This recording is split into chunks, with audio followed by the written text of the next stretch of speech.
Assalamualaikum warahmatullahi wabarakatuh. Bismillahirrahmanirrahim.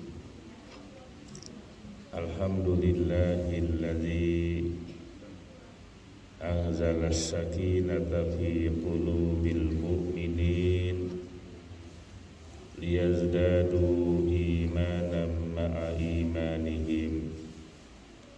Asyhadu an la ilaha illallah wahdahu la syarika lah wa asyhadu anna Muhammadan abduhu wa rasuluhu la nabiyya ba'da. Allahumma salli wa sallim wa barik ala hadzal nabiyil karim wa ala alihi wa ashabihi ajma'in. Amma ba'd, inni tawakkaltu ala Allah Rabbi wa rabbikum ma min dabbatin illa huwa akhidhun binasiyatiha inna rabbi ala siratim mustaqim.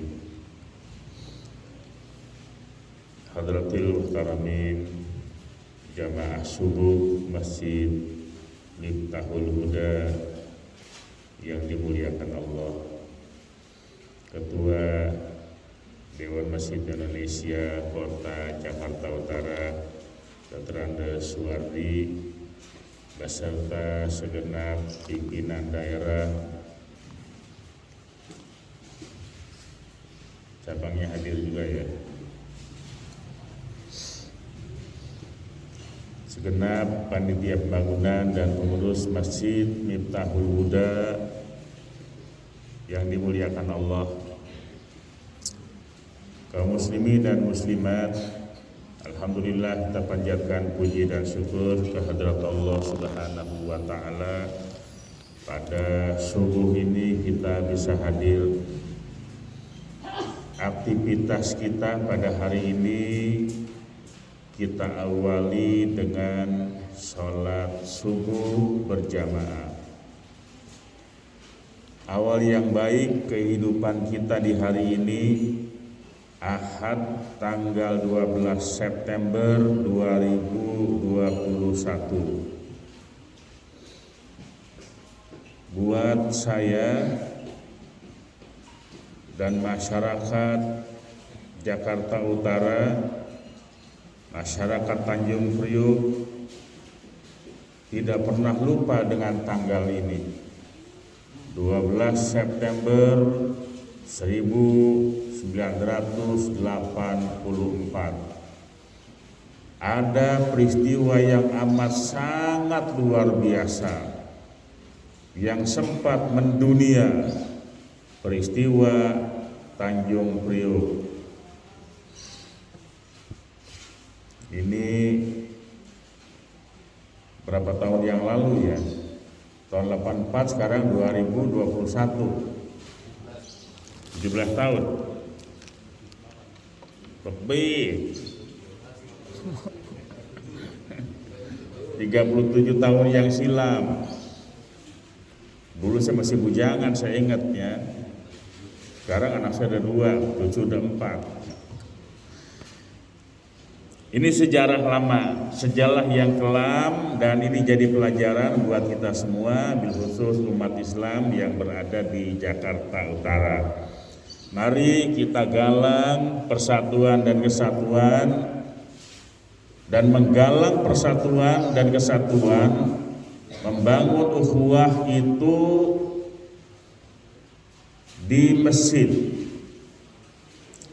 Di masjid ada contoh yang konkret. Ini Masjid Miftahul Huda, kita lihat sedang dalam pembangunan. Pembangunan ini akan menjadi kuat dan indah karena di dalamnya ada berbagai macam elemen. Ada batu, ada pasir, ada semen, ada besi, semuanya saling bekerja sama, saling menguatkan. Satu dan yang lainnya tidak merasa dia paling menonjol. Batu kali yang begitu besar, kokoh dan kuat yang bisa bikin fondasi dan berada di paling bawah, sekuat apapun batu yang ditanam di bawah tetap akan berantakan kalau tidak diikat oleh besi, pasir, dan semen. Besi yang begitu kuat, dia tidak merasa paling menonjol. Coba kalau besi yang kuat kemudian dia menonjol, jelek di bangunan. Coba lihat tuh, besi pada nonjol. Nanti akhirnya akan ditutup oleh pasir dan semen, dibingkai begitu indah karena kerjasama antara satu dengan yang lainnya. Ada batu kali, ada besi, ada pasir, ada semen. Satu dengan yang lain itu saling bekerja sama, saling memperkuat. Coba ngecor nih, ini siang ini mau ngecor nih. Apa sih yang paling kuat? Split sama semen. Pakai pasir nggak? Kali kita mau ngecor nih udah semen aja yang kuat. Semen sama batu sama besi. Pasir, encer, pinggirin. Kata pasir sombong lu. Gak bisa. Ternyata harus semuanya. Ada besi, ada split, batu kerikil itu, ada pasir, ada semen. Kalau orang bikin kue itu diadonin, diaduk-aduk pakai molen, baru kemudian bisa dibuat ngecor. Nah, bangunan itu akan kokoh dan kuat manakala saling bekerja sama. Kita bicara masjid, masjid yang kelak akan dibangun begini indah, kokoh dan kuat karena saling bekerja sama dan saling menguatkan. Bapak Ibu sekalian jamaah yang dimuliakan Allah Subhanahu wa taala, saya ingin bicara fokus ke masjid dulu. Kalau ceramah yang lain, ini banyak kiai-kiai yang lain. Karena saya ini ketua Dewan Masjid, saya akan ngomong tentang hal-hal yang berkaitan dengan masjid. Dalam pengelolaan masjid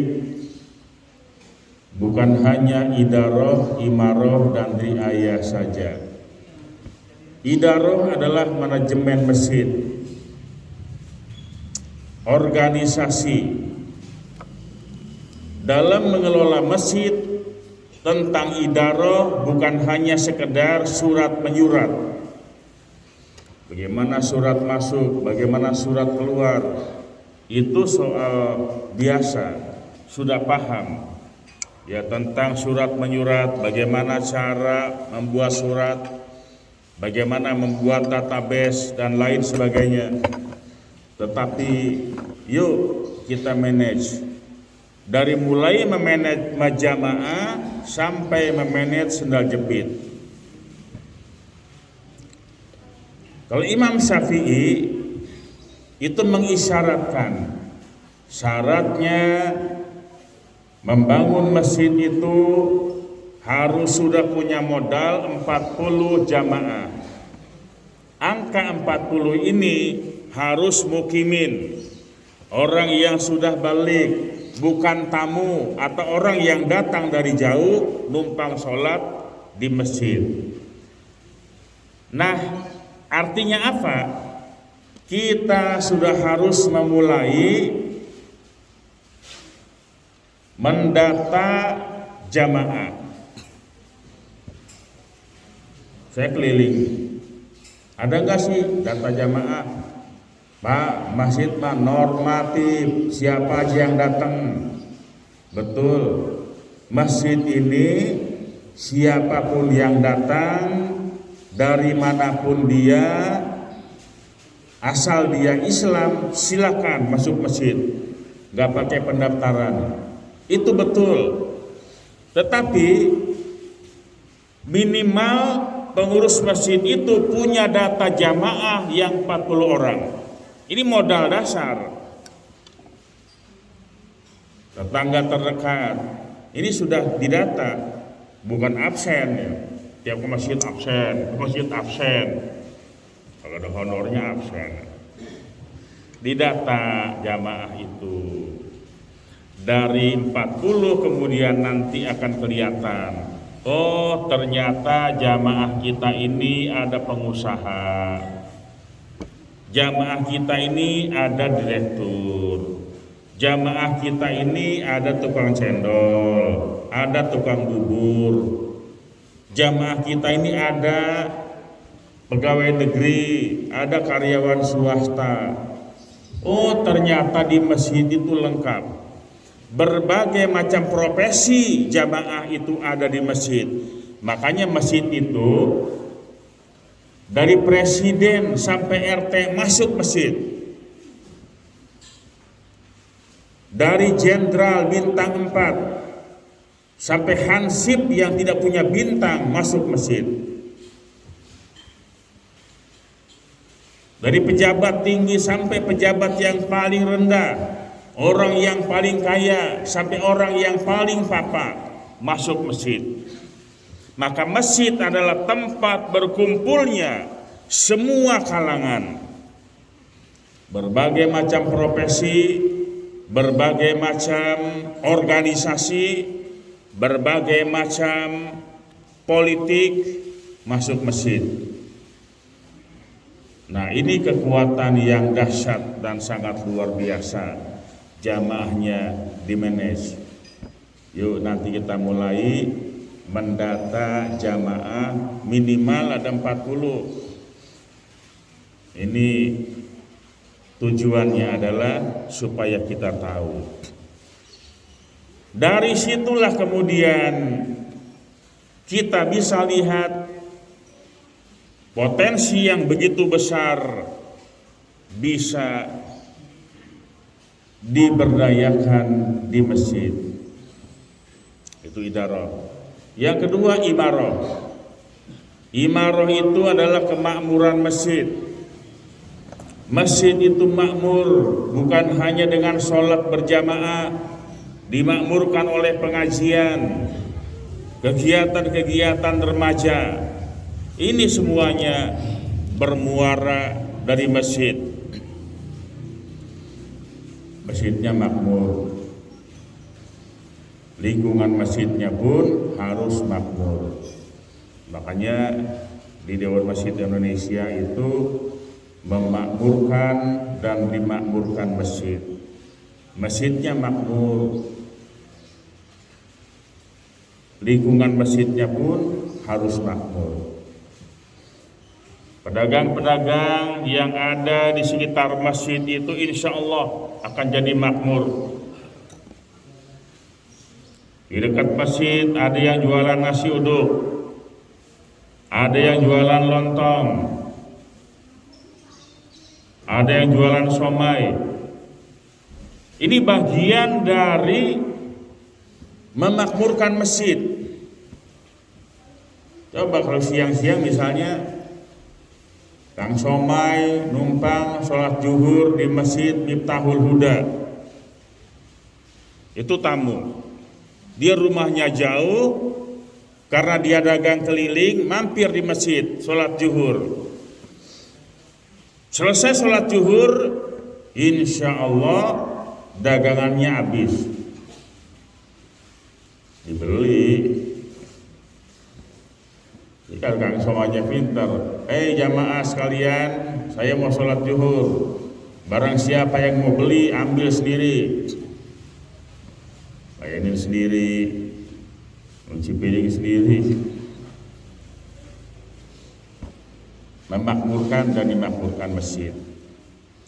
Oleh karena itu dalam rangka kita meningkatkan kemakmuran masjid di era sekarang ini, kita bisa lihat fakta dan nyata yang paling banyak memakmurkan masjid itu adalah kaum perempuan. Pengajian di mana-mana masjid mushola yang paling banyak perempuan. Bapak-bapak pengajian malam Kamis, malam Jumat, ada 4 pojokan. Ngantuk-ngantuk, nyangatu ngelonjor. Tapi pengajian ibu-ibu siang-siang.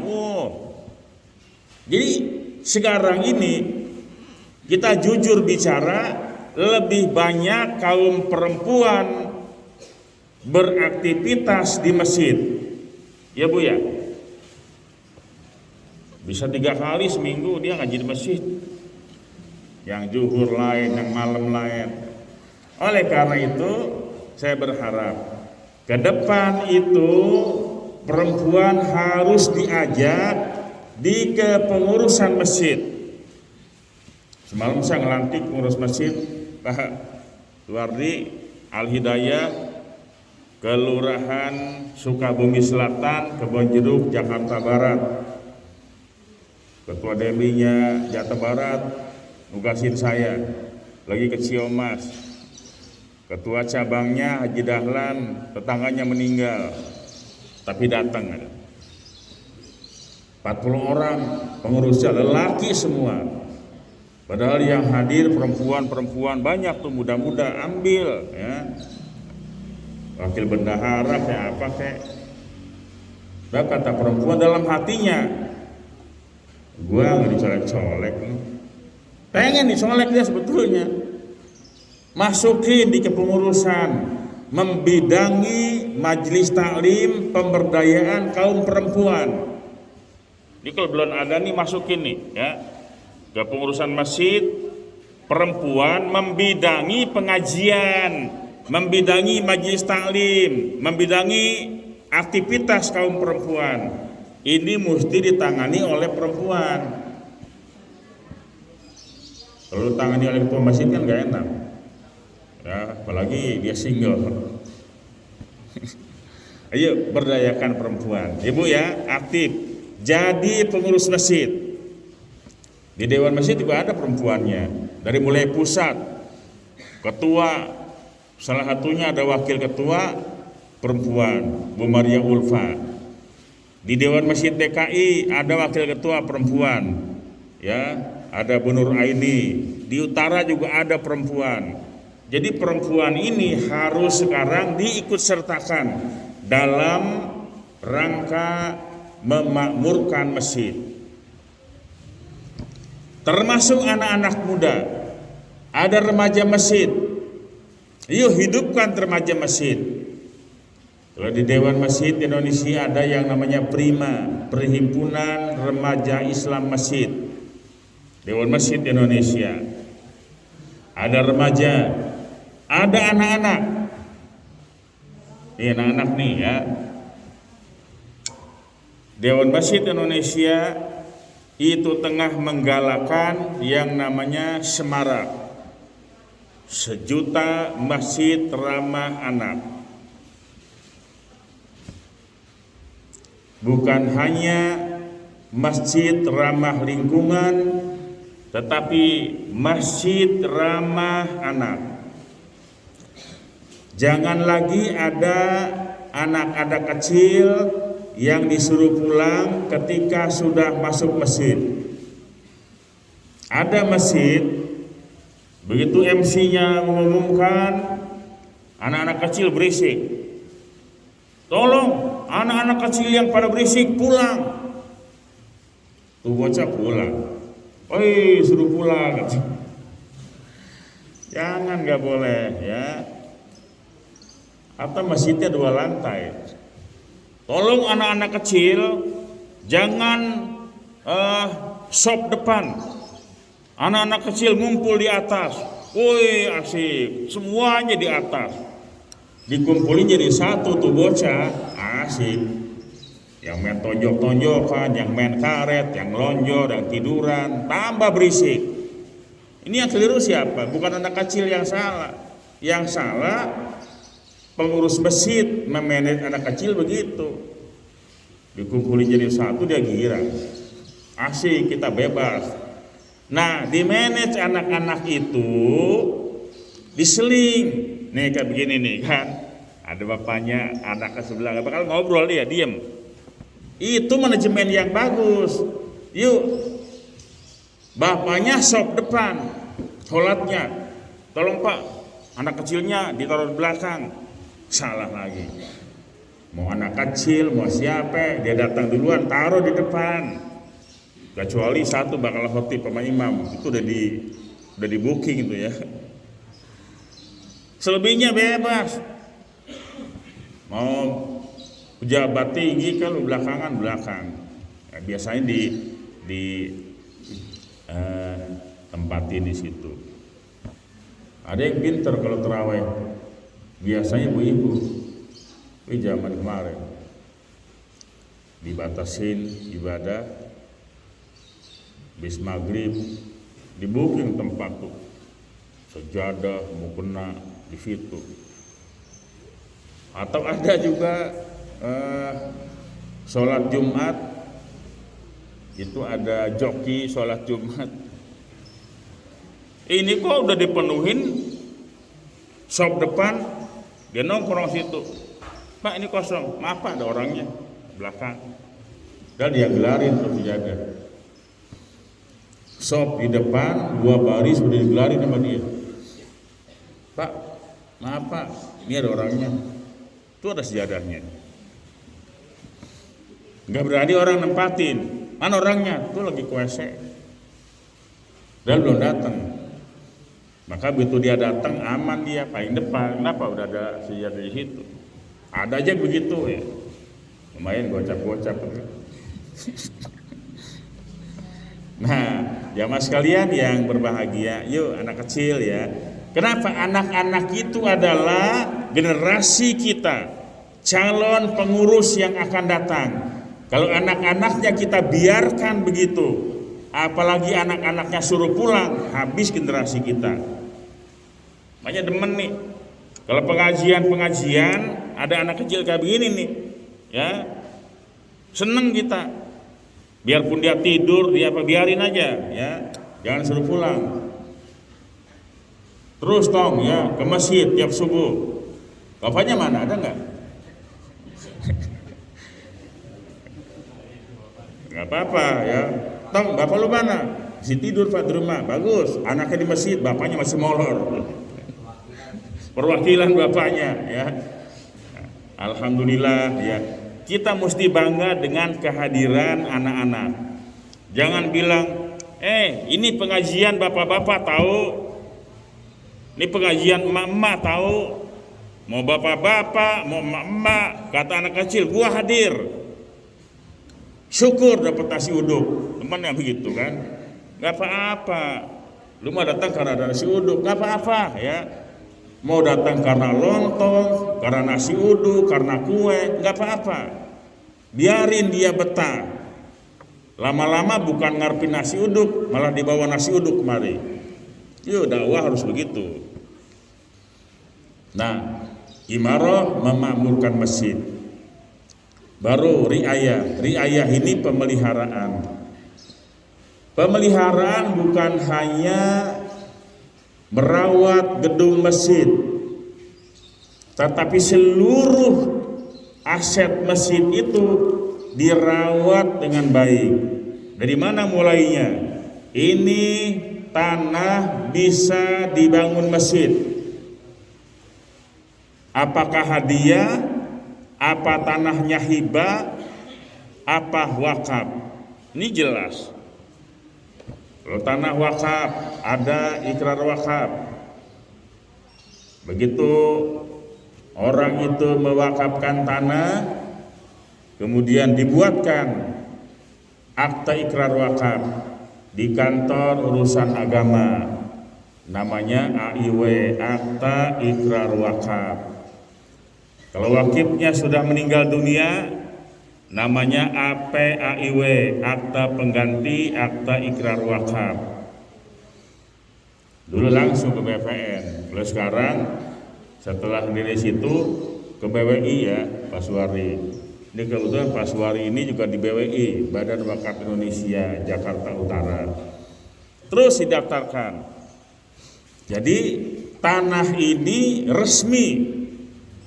Di belakang hari tidak ada orang yang menggugat. Pengalaman. Dulu tanah harganya murah, bapaknya mewakafkan bil lisan. Udahlah, pakai tuh bakal masjid gua wakafin. Kagak ada suratnya. Begitu juga ada suratnya. Ini kejadian. Ketika gusuran jalan tol Cawang Tanjung Priok. Di suratnya itu tertera 200 meter. Begitu diukur BPN 240 sekian lah. Wah, anaknya gugat nih. Bapak saya ternyata mewakafkan hanya 200 meter sesuai dengan surat.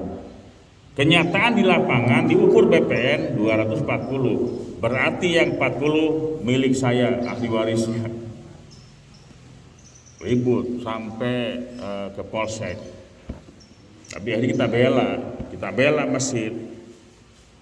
200 meter zaman dulu cuman hitung doang, surat doang 200 meter. Kenyataannya bapak lu ngawakafin ini semuanya ya. Masa saya 40 meter. Dia bilang yang 40 meter dibayar duitnya bakal saya. Alhamdulillah gak berhasil tuh. Kita kerjasama dengan aparat, dengan camat. Tidak, ini seluruhnya adalah hak masjid.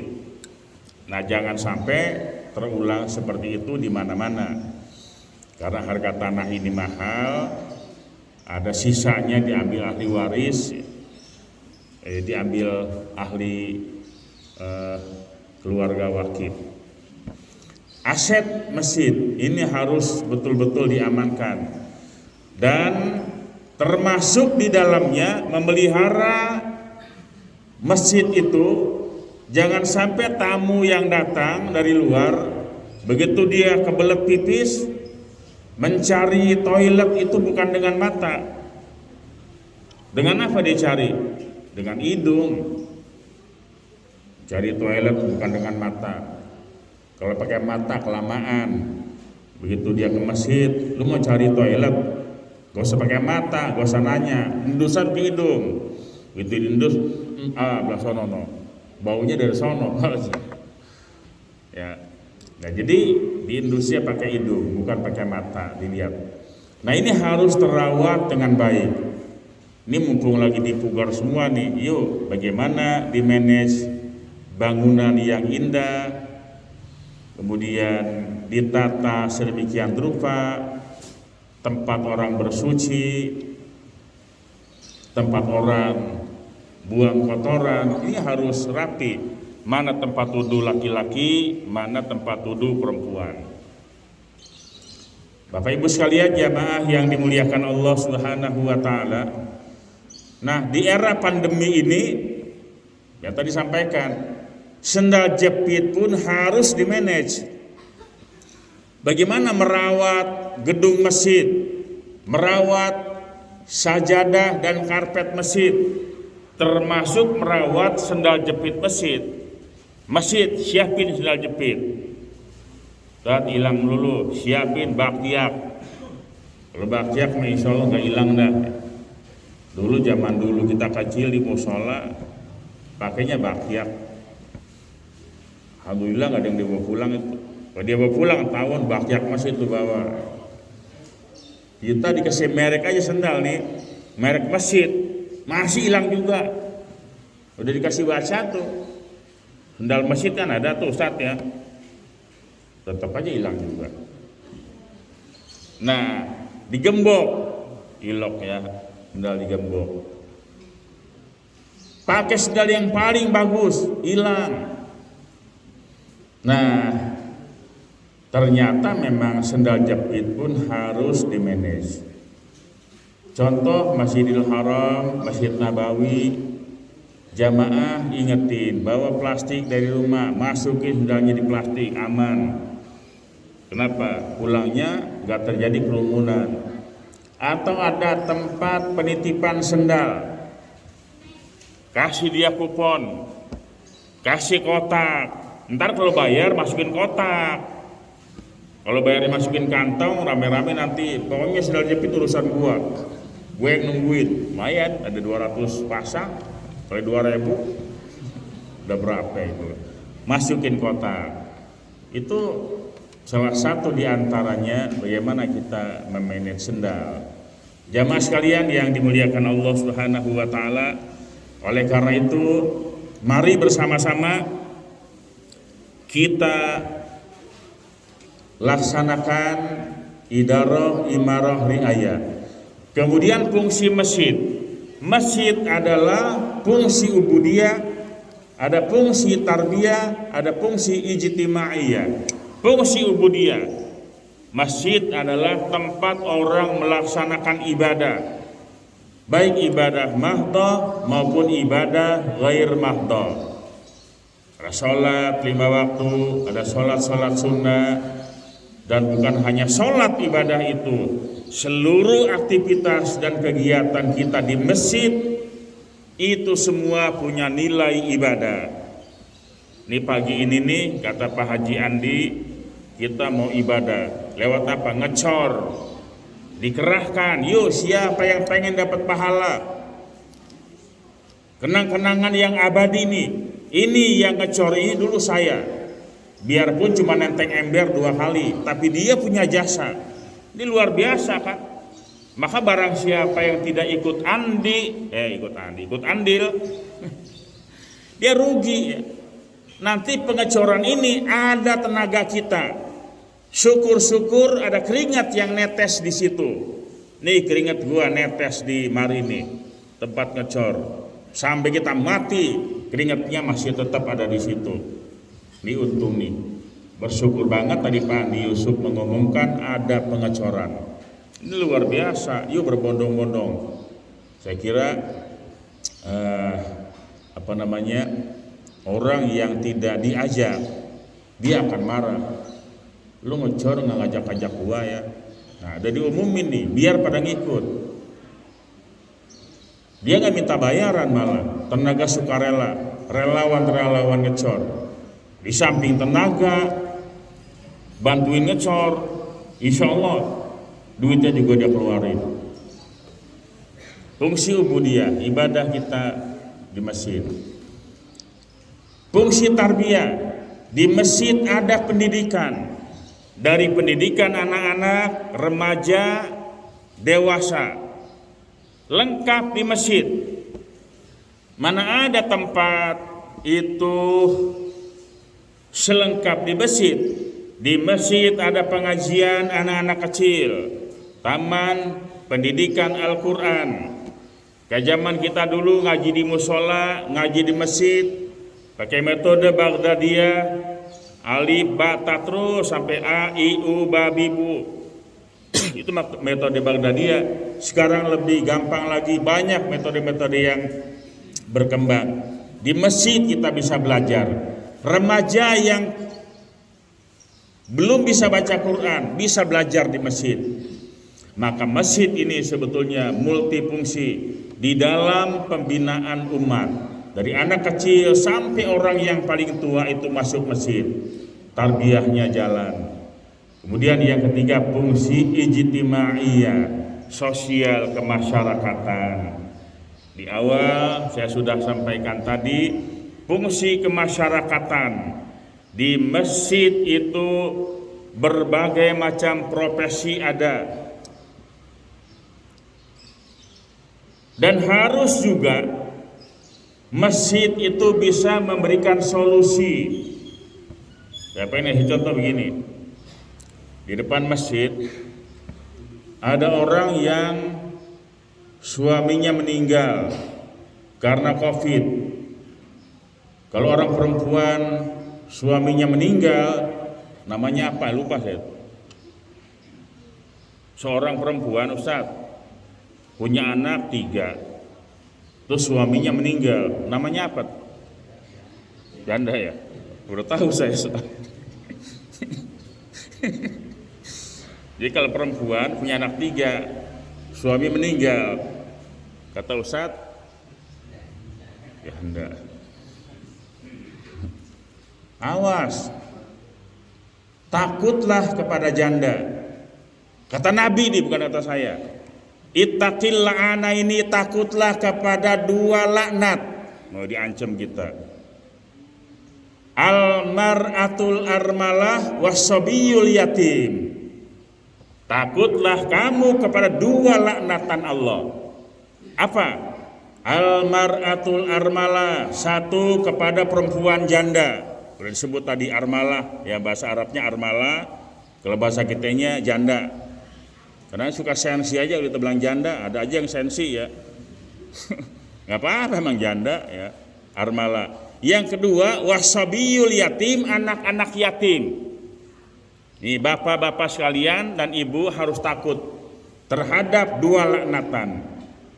Perempuan yang janda, yang kedua anak kecil yang yatim. Harus mendapat perhatian khusus. Ada di depan masjid perempuan yang anaknya dua, suaminya meninggal dunia. Dia tidak punya usaha. Memang selama ini tulang punggungnya adalah suaminya. Begitu suaminya meninggal dunia, apa yang dilakukan oleh seorang ibu yang punya dua anak? Mau tidak mau, dia harus berjualan. Jualan apa? Jualan yang paling gampang. Kalau pagi buka nasi uduk, semua orang juga bisa ya. Bikin nasi uduk, semur jengkol, ikan teri jengki, wah laris tuh. Dia jualannya single fire kan. Dia butuh modal. Pinjam ke masjid, Pak Ketua Masjid, saya ini mau dagang, belum modal. Apa kata Ketua Masjid? Maaf, duit masjid bukan buat modal dagang. Ya Allahu Akbar. Asli ini asli. Datang ke rumah saya, kasih nih modal. Berapa? Cuman 1 juta Ustadz, kasih dia 1 juta. Nggak usah pinjem, saya kasih. Nanti kalau dia dagangnya maju, usahanya maju, ayo gantian beramal. Alhamdulillah dengan modal 1 juta dia bisa dagang, bisa kasih makan anak-anaknya. Harusnya masjid yang bisa menjadi solusi. Jangan minjem sama rentenir ke pasar, minjem 1 juta, bayarnya lebih, digedak-udak lagi, nangis dia. Ayo perhatiin. Emang nggak boleh uang kas masjid buat ngasih modal usaha? Ini salah tafsir rupanya nih. Kata bini ketua masjid, Bapak ngasih uang sama janda. Ini salah, bukan ngasih uang sama janda, ngasih uang. Dia punya yatim, kita bantu yatim. Alah Bapak bohong aja. Ribut, salah paham, makanya di manage ya. Itulah perlu, mana nih anak-anak yatim datanya. Masjid punya data anak yatim. Masjid punya data yang itu tadi ya, yang tersebut armalah ya. Kenapa? Kita mau bantu. Ya kalau perlu jodohin nggak apa-apa. Ambil sarang atu juga boleh. Nah ini fungsi ijtimaiyah. Yuk sosial kemasyarakatan. Insya Allah masjid ini sumber kekuatan yang sangat dahsyat. Jamaah sekalian yang dimuliakan Allah Subhanahu wa taala, yang sedang viral ini bantuan Menteri Agama 6,9 miliar. KUA penuh tiap hari minta registrasi SIMBA, Sistem Informasi Masjid. Semua KUA ternyata sampai ke Menak. Saya bilang bonyok-bonyok nih. Teman-teman gak ada yang berpikir sejauh mana ngantri. Saya bilang mari Dewan Masjid Indonesia